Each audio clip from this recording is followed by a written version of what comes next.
sun was a hammer, pounding the Arizona desert into submission, and I was its latest victim. Clara Hensley.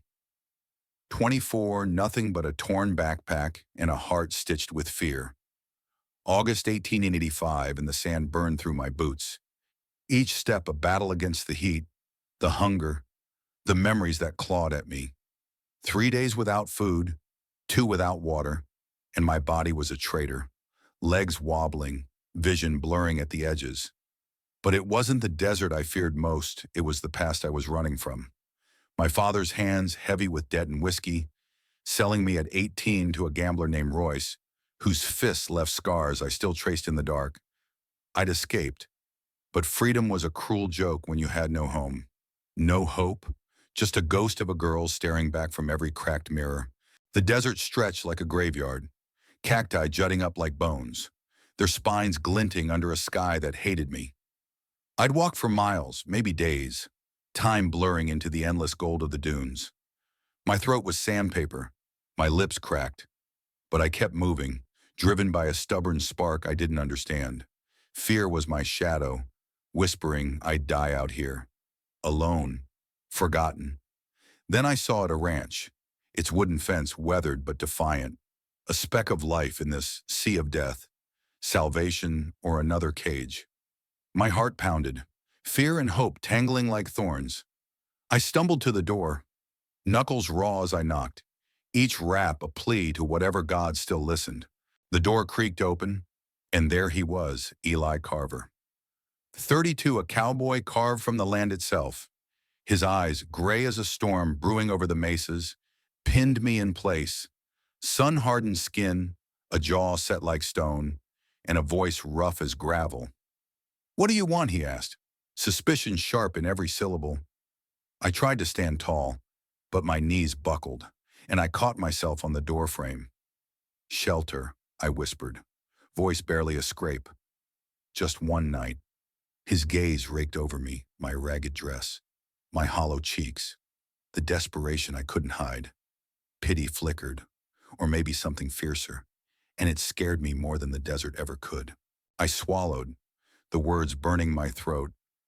"I'll give you anything," I said, voice breaking, myself.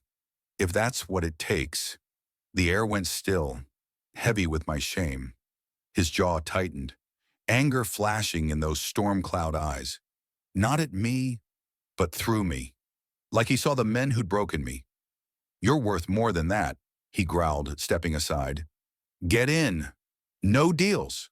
I stumbled inside, relief crashing against terror. The ranch smelled of leather and wood smoke, a world apart from the barren hell outside. Eli moved with purpose, setting a plate of bread and beans before me. I ate, each bite a lifeline, but his silence was a weight I couldn't shake. "Why are you running?" he asked finally, leaning against the wall, arms crossed, his eyes never leaving mine. I froze, fork halfway to my mouth. Does it matter? My voice was sharp, a blade to keep him at bay. Fear coiled tighter, tell him too much, and he'd own me. Tell him nothing, and he'd cast me out. "It matters," he said, softer now, but his stare was a challenge. I mumbled something about a bad father, a worse life, my words brittle as the desert earth. He didn't push, but I felt it. He saw more than I wanted, saw the cracks I'd spent years hiding. That night, I slept on a cot in a small room, the desert wind howling like a warning. Sleep was no sanctuary. Dreams of Royce's sneer, my father's cold laughter, woke me gasping, my hands clutching the thin blanket like it could shield me. I crept to the window, staring at the moonlit dunes, their shadows twisting into shapes that hunted me. Eli's ranch was a refuge, but for how long I'd offered myself, and he'd refused. But what did he want? Trust was a word I'd forgotten, yet his voice echoed in the dark. "You're worth more." Could I believe him? The question burned, fear and hope warring in my chest. I didn't know then that this ranch would become my battleground, that the desert had only begun to test me. Morning broke like a fever, the sun clawing its way over the horizon, painting the New Mexico desert in hues of fire and blood. I woke on the cot, my body stiff, my mind still tangled in the nightmares of my father's hands and Royce's cold eyes. The ranch was quiet, but it wasn't peace. It was the kind of stillness that comes before a storm.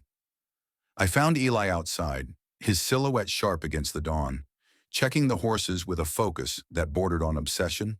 His movements were deliberate, each step a claim on this land, this life.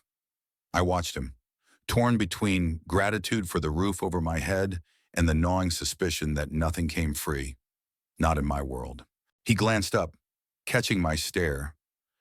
"You can stay," he said, voice gruff as the sand underfoot. "But you work. Ranch needs hands." His words were an offer, but they felt like a test. I nodded, quick, eager to prove I wasn't just a stray he'd taken in. "I can work," I said, my voice steadier than I felt. Truth was, I needed this place, needed him to need me, because the desert was waiting and my past was out there, sniffing for my trail. Fear still clung to me, but it was shifting, hardening into something else: desperation, maybe an or defiance. We spent the day mending fences, the sun a relentless weight on my shoulders. My hands blistered around the hammer, but I didn't complain. Eli worked beside me, silent mostly, but his presence was a tether, grounding me in a way I hadn't felt in years. He wasn't soft, wasn't kind in the way people pretend to be, but there was a steadiness to him, like the mesas that refused to bow to the wind. Still, I kept my guard up, my eyes scanning the horizon, half expecting Royce or my father to step out of the heat haze. Every rustle in the brush made my heart lurch, fear whispering they'd found me. That night, the storm I'd sensed broke not in the sky, but in Eli. I woke to his shouts, raw and jagged, slicing through the ranch's quiet. They came from his room, and I crept closer, bare feet cold on the wooden floor. Through the crack in the door, I saw him thrashing in his sleep, his face twisted, muttering a name: Mary. My chest tightened, fear for him, curiosity, and something softer I didn't want to name. At dawn, over coffee that burned my tongue, he told me pieces of his truth, his voice low, like he was afraid the walls would hear. Mary, his wife, had died 2 years ago, in '83, taken by a fever that swept through like a plague. This ranch was her dream, their promise to each other. But it was bleeding him dry. Bandits had been circling, cutting fences, stealing cattle, their greed a blade at his throat. "They want the land," he said, staring at the horizon, his eyes dark with a grief that mirrored my own. "And I'm all that's left to stop 'em." His loss was a weight I recognized: different scars, same ache. I saw my chance, a way to carve a place here. "I can help," I said, my voice trembling but firm. "I'm not afraid." A lie, but lies were all I had sometimes. He studied me, those storm cloud eyes searching for something: weakness, maybe, or truth.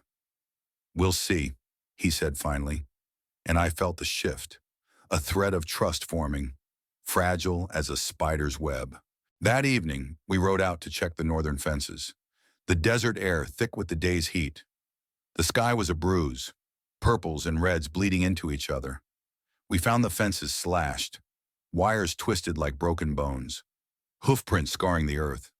Eli's face darkened, his hands clenched so tight I thought his knuckles would split. "They're close," he muttered, his voice a low growl. My stomach twisted, not just for him, but for me. If this ranch fell, I'd be back in the desert, my past snapping at my heels like a starved dog.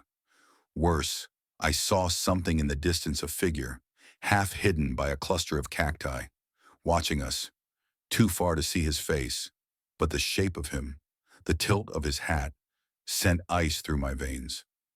Was it Royce, my father, or just a bandit scouting his prize? I didn't tell Eli, fear choking the words. I couldn't risk him thinking I'd brought trouble to his door. We returned to the ranch at dusk, the air heavy with unspoken threats. A note was nailed to the gate, the paper fluttering like a trapped bird: leave or burn. Eli ripped it down, crumpling it in his fist, his rage a living thing. For him, it was personal. This land was Mary's memory, her love etched in every fence post. For me, it was survival, the only thing standing between me and the void. The bandits weren't just stealing cattle. They were stealing the fragile hope I'd started to feel, the idea that I could be more than a runaway. And that figure in the distance, he wasn't gone. He was waiting, a shadow that knew my name. Loss was weaving Eli and me together, but it was also lighting a fuse I wasn't sure we could outrun. The desert didn't sleep, and neither did I. 3 days after we found that cursed note, the air felt wrong, thick with a tension that pressed against my skin like a blade. The sun sank low, bleeding red across the Arizona dunes, and I was hauling water from the well when I heard it hooves, fast and heavy, like a heartbeat gone wild. My stomach dropped, fear spiking sharp and cold. I dropped the bucket, water splashing my boots, and ran for the house. Eli was already there, rifle in hand, his face carved from stone. "Get inside." "Clara," he snapped. But his eyes weren't on me. They were on the horizon, where dust clouds rose like ghosts.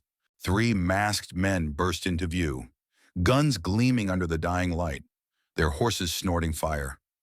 Bandits, just like Eli had warned, but seeing them was different, raw, real, a punch to the gut. "Stay down," Eli hissed, yanking me behind a boulder near the corral. My heart slammed against my ribs, fear screaming for me to run, to hide, to be the scared girl I'd always been. But I wasn't her anymore, not entirely. Eli crouched low, rifle steady, his breath even, but his eyes burning. "Don't move," he said, and then the world exploded. Bullets cracked the air, splintering the fence, kicking up dirt inches from my face. Eli fired back, precise, a predator in his element. One bandit slumped in his saddle, blood blooming on his chest, his horse bolting. I wasn't useless, I couldn't be. My hands scrabbled in the sand, finding a rock the size of my fist. I hurled it, hard, catching another bandit in the shoulder. He cursed, his aim faltering, and Eli seized the moment, reloading with hands that didn't shake. Our eyes met for a split second, and I saw a trust, raw and fleeting, a spark in the chaos. It lit something in me, something fiercer than fear. The fight was brutal, a blur of gunpowder and screams. The last bandit fired wildly, his shot grazing the boulder, chips of stone stinging my cheek. Then he turned tail, his horse vanishing into the dusk with the other survivor. Silence fell, heavy, broken only by the crackle of flames. They'd torched the shed before retreating, and now it burned, a hungry beast devouring tools, saddles, pieces of Eli's life. We ran for it, Eli shouting for buckets, me grabbing anything sand, blankets to smother the fire. My lungs burned, my arms ached, but we fought until the flames died, leaving a blackened skeleton under the starlight. The house stood, but the cost was carved in Eli's face: rage, grief, a man watching his world erode. "They'll be back," he said, voice low, like he was swearing it to the desert itself. My chest heaved, my hands trembling as I wiped soot from my face. We'd won, but it was a hollow victory, a pause in a war we hadn't chosen. The shed was gone, and with it, parts of Mary's dream, Eli's anchor. For me, it was worse. This ranch was my only shield, and every attack chipped away at it, leaving me closer to the desert's jaws, to the past I'd run from. That night, Eli didn't sleep. He sat by the fire, cleaning his rifle, his silence louder than any words. I couldn't stand it, couldn't stand the weight of my own uselessness. "Teach me," I said, voice steady despite the fear still clawing my insides. He looked up, eyes narrowing. "Teach you what to shoot," I said. "I won't hide next time." He studied me, long and hard, like he was seeing me for the first time. Then he nodded, standing, pulling a revolver from a drawer. We stepped into the yard, the moon a cold witness. His hand steadied mine on the grip, calluses rough against my skin. "Aim here," he said, tapping his chest. "Don't hesitate." His touch lingered, warm, grounding, and for a moment, the world was just us, the gun, the night. "You're not helpless," he said, stepping back, and those words hit harder than any bullet. I fired at a tin can, missing, then again, the recoil jarring my bones. I kept going, each shot a defiance of the girl who'd cowered under Royce's fists, who'd fled her father's betrayal. But even as I learned, dread coiled tighter. The bandits had seen me in the fight. I wasn't just a shadow, now I was a target, a weakness they could exploit. Eli knew it too. I saw it in the way his jaw tightened, the way he scanned the darkness beyond the ranch. And then there was the figure I'd seen days ago, watching from the cacti. He was back, closer now, at the edge of the property, his silhouette sharp against the moonlight. I froze, the revolver heavy in my hands. Was it Royce, come to drag me back my father, hunting his runaway, or a bandit scout, plotting the next strike? I turned to tell Eli, my voice shaking. "There's someone out there," I said, pointing to the shadow. His eyes narrowed, hand tightening on his rifle. "Could be a scout," he said, voice hard, or worse. He didn't say it, but I felt the unspoken my past might be bleeding into his present, endangering everything he'd fought for. We stood there side by side, staring into the dark, the desert holding its breath. The victory over the bandits was already fading, swallowed by the certainty of a bigger fight. My fear was still there, but it was changing, mixing with a resolve I hadn't known I had. I wouldn't let Eli lose this ranch, this piece of Mary he clung to, and I wouldn't lose the fragile home I'd started to build here. Not to bandits, not to the ghosts of my past.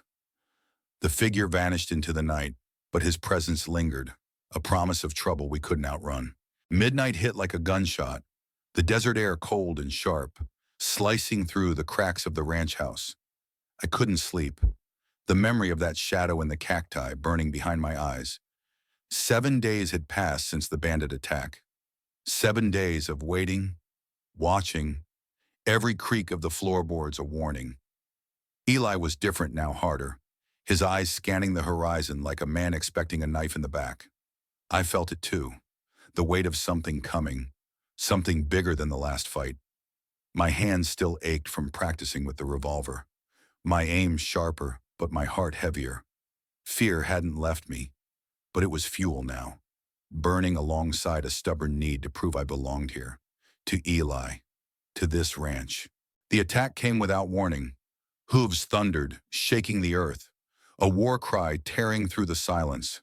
I bolted upright on my cot, heart slamming, the sound of chaos flooding the night. Eli was already at the door, rifle in hand, his voice a low growl. "Cellar. Clara." Now I grabbed the revolver from under my pillow, my hands steady despite the panic clawing my chest. "I'm not hiding," I said, meeting his eyes. He cursed under his breath but didn't argue there was no time. Torchlight flickered outside, 6 bandits charging the ranch, their shadows dancing like demons across the sand. Eli yanked me to the porch, then dove for cover behind the corral. I scrambled to the roof, the ladder creaking under my weight, the revolver cold in my grip. The desert was alive with violence, gunshots cracked, horses screamed, torches blazed. Eli was pinned, bullets kicking up dirt around him, his rifle barking back. My breath hitched, fear and fury tangling. I aimed, fired, missed. The recoil jolted my arm, but I fired again. Fast, desperate. A bandit yelped, clutching his leg, tumbling from his horse. Eli's eyes flicked to me, shock and something like pride flashing in the firelight. Pain seared my arm, sudden and white-hot. A bullet grazed me, blood soaking my sleeve. Warm and sticky. I screamed, the sound swallowed by the chaos. But I didn't stop. I fired again, my vision blurring. Each shot a defiance of the desert, the bandits, the ghosts of my past. Eli roared, breaking cover, charging like a man possessed. He tackled one bandit, his fist crunching bone, then spun, firing, dropping another. Dust choked the air. Gunpowder stung my nose, the world a blur of motion and noise. I saw it then, a bandit circling behind Eli, his gun raised, the glint of moonlight on the barrel. Time slowed, my heart a drum in my ears. No thought, just instinct. I aimed, pulled the trigger. The shot was true. The bandit dropped, lifeless, sand blooming red beneath him. Silence crashed down, heavy, final, broken only by our ragged breaths and the distant whinny of a fleeing horse. The last bandits were gone, swallowed by the night, their torches smoldering in the dirt. Eli ran to me, his face pale under the grime, his hands shaking as he climbed to the roof. "Clara, you're hit," he said, voice rough, tearing a strip from his shirt to bind my arm. The pain was a dull throb now, drowned by the adrenaline still pumping through me. "You're a damn fool," he whispered, but his eyes told a different story. Gratitude, worry, something deeper, something that made my chest ache. He tied the bandage tight, his fingers lingering, warm against my skin. I wanted to say something, anything, but words felt small, useless. We climbed down, the ranch a battlefield of shattered wood and bloodstains. The house stood, battered but unbroken, a stubborn thing like us. My arm burned, my body screamed for rest, but I felt alive, electric, like I'd clawed something back from the desert's jaws.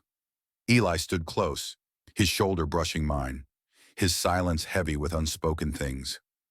"You saved me," he said finally, voice low, almost lost in the wind.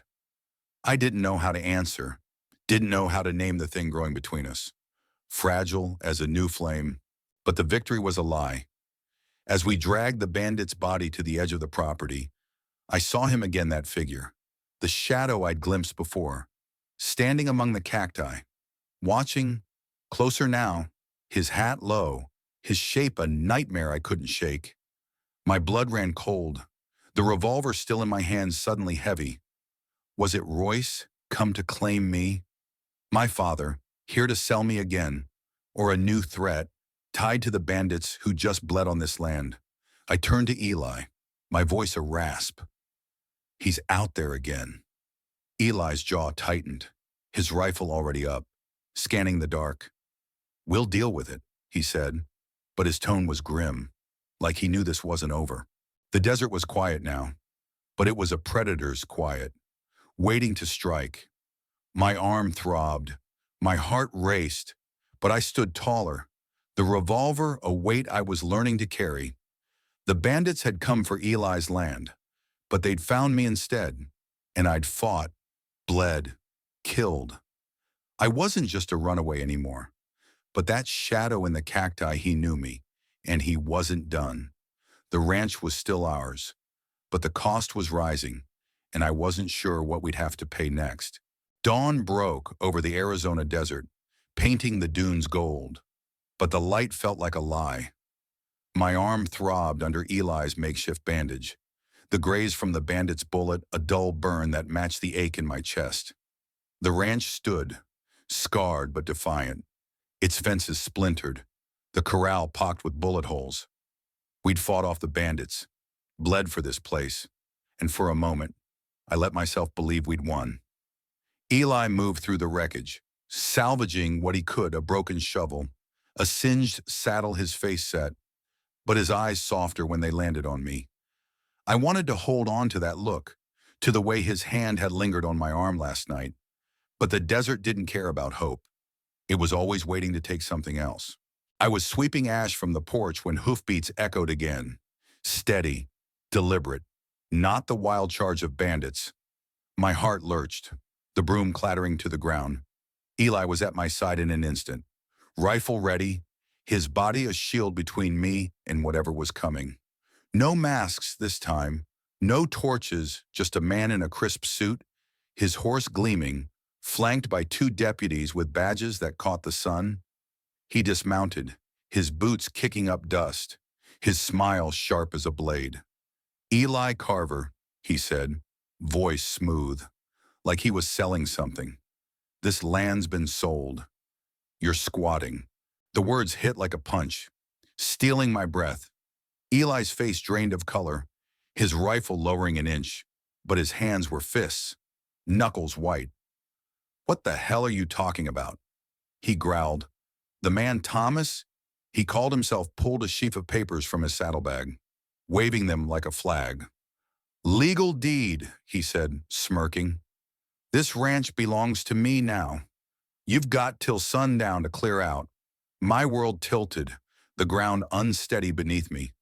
Sold this ranch. Eli's heart, Mary's dream. My fragile sanctuary gone. It couldn't be real. But Thomas's eyes were cold, certain, and the deputies' hands rested on their guns. Eli stepped forward, voice low, dangerous. "This is my land. Mary and I built it. No one's taking it." Thomas laughed, a sound that made my skin crawl. "Mary's dead.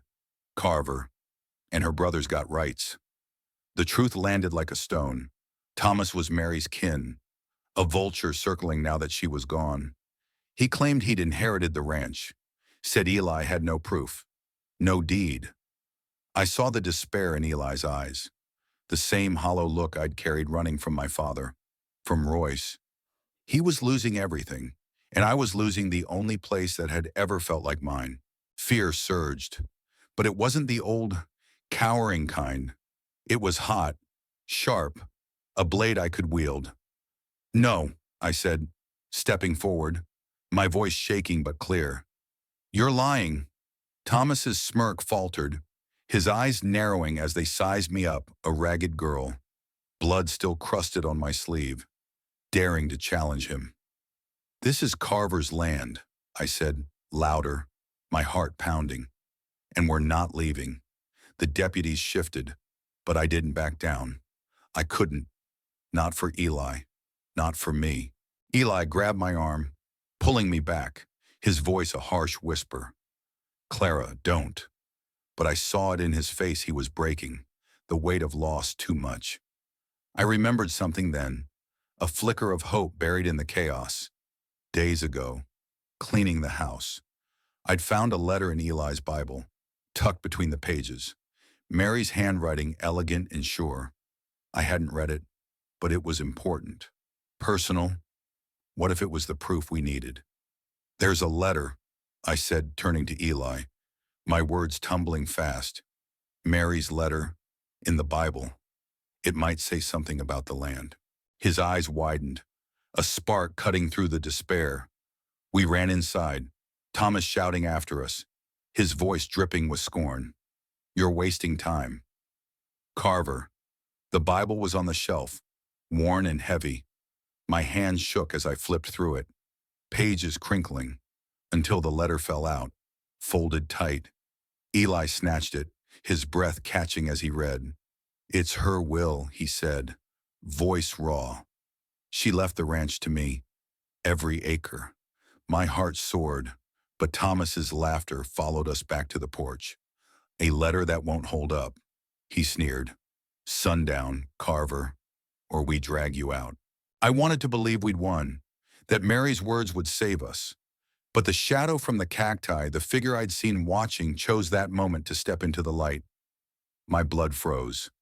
It was my father, his hat low, his eyes the same cold gray I'd fled years ago. He stood beside Thomas, a silent ally, his presence a gut punch. "Clara," he said, voice like gravel, "you've caused enough trouble." The world spun. He'd tracked me, found me, and now he was here. Not just to take me back, but to help Thomas steal Eli's land. The betrayal was a knife, twisting deep. He'd sold me once. Now he was selling my future. Eli's hand tightened on my shoulder, grounding me, but his eyes were on my father. Rage simmering. "Who's this?" he demanded. I couldn't speak. My throat locked. fear and fury choking me. Her father, the man said, stepping closer, his smile a threat. She's coming with me. I shook my head, the revolver still tucked in my waistband, my hand itching to draw it. You don't own me, I said, voice steady despite the storm inside. Not anymore. Thomas clapped, slow, mocking, touching, but it changes nothing. Sundown, he mounted his horse, the deputies following, my father lingering just long enough to burn his gaze into me. They rode off, dust trailing like a noose. Eli clutched the letter, his jaw tight, but I saw the doubt in his eyes. A letter wasn't enough, not without a fight. My father's presence was a wound, proof my past wasn't done with me, and now it threatened everything Eli had left. The ranch was still ours, but the clock was ticking, and the desert was watching, waiting for us to break. The desert sun climbed higher, its heat a weight that pressed against my skin, but it was nothing compared to the fire in my chest. My father's face lingered in my mind, his cold gray eyes a ghost that wouldn't fade. He'd stood there, beside Thomas, ready to tear down everything Eli and I had fought for, ready to drag me back to a life of chains. My arm still ached from the bandit's bullet, the bandage stiff with dried blood, but I barely felt it. Mary's letter was clutched in Eli's hand, its edges worn, her elegant script our last hope. We stood on the porch, the ranch sprawling before us, battered, scarred, but for now. Sundown was coming, and with it, Thomas's threat, my father's shadow, a reckoning we couldn't outrun. Eli's voice broke the silence, low and rough. We ride to town. Now, his eyes met mine, storm gray and fierce, but there was something else there, trust, solid as the mesas. You with me? Clara, I nodded, my throat tight, the revolver at my hip a reminder of the woman I was becoming. Always, I said, and the word felt bigger than I meant it to. We saddled the horses, their hooves kicking up dust as we rode, Mary's letter tucked inside Eli's coat. The desert stretched around us, cacti standing like silent judges, the air thick with the promise of a fight. My father's betrayal burned, but it wasn't just about me anymore. This was for Eli, for Mary, for the home I'd never thought I'd find. Town was a half-hour ride, a cluster of wooden buildings baked under the Arizona sun. The courthouse loomed at the center, its faded paint peeling like old skin. My heart pounded as we tied the horses, every glance over my shoulder expecting my father's silhouette. Inside, the judge was an older man, his face lined like the desert itself, his eyes sharp behind wire-rimmed glasses. Thomas was already there, his suit pristine, his smirk a blade. My father stood at his side, silent, his presence a weight that made my hands shake. The deputies flanked the room, their guns a quiet threat. I wanted to scream, to draw my revolver and end this, but Eli's hand brushed mine, steadying me, grounding me. State your claim, the judge said, voice dry as the sand outside. Thomas stepped forward, his papers spread on the table, forged deeds, signatures that didn't match Mary's. This land's mine, he said, smooth, confident. Carver's got no proof, no right. Eli's jaw tightened, but he didn't flinch. He laid Mary's letter before the judge, his voice steady. This is my wife's will. She left the ranch to me, every inch. The room went still, Thomas's smirk faltering. I held my breath, my eyes on the judge as he read, his fingers tracing Mary's words. My father spoke then, his voice cutting through the tension. Clara's a runaway, he said, stepping forward, his eyes locked on me. She's got no business here. Hand her over, and maybe we settle this quiet. My blood boiled, fear and rage colliding. I stepped forward, my voice loud, clear. I'm not your property, I said, staring him down. I'm here because I choose to be. Eli's hand was on my arm, a silent promise. But I saw the pain in his eyes. My past was bleeding into his fight, complicating everything. The judge looked up, his face unreadable. "This letter's genuine," he said finally, his words a lifeline. "Mary Carver's will stands. The ranch is Eli Carver's." Relief crashed through me, but Thomas laughed, sharp and bitter. "You think a piece of paper stops me?" he spat, leaning close to the judge, his voice low, threatening. The deputies shifted, hands on their guns, and I realized this wasn't over. Thomas wasn't just greedy, he was dangerous, connected, a man who bent the law to his will. But the judge held firm, his voice like iron. "You're done here, Mr. Wade. Take your men and go." Thomas stormed out, my father following, but not before his eyes met mine, a promise of trouble still to come. The courthouse emptied, leaving just me and Eli, the letter between us. We rode back to the ranch in silence, the desert air cooler now, the sun dipping low. The victory was real. Mary's will had saved the land, but it felt fragile, like a flame in the wind. My father was out there, and Thomas wasn't the kind to give up. I wanted to tell Eli about the fear still gnawing at me, but his hand found mine as we reached the porch. His touch warm, steady. "Clara," he said, stopping me under the shadow of the house, his voice low, almost breaking. "You gave me back my home." He paused, his eyes searching mine, soft in a way I'd never seen.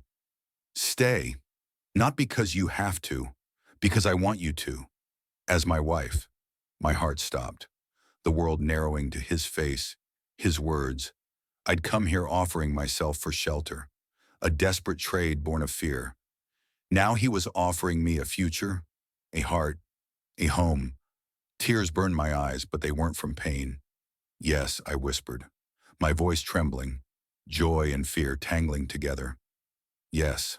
We stood there, the desert quiet around us, the ranch ours in a way it hadn't been before. But that night, as Eli slept, I found a note slipped under the door, the handwriting my father's. "This isn't over." My blood ran cold, the revolver heavy in my hand. I didn't wake Eli, didn't tell him.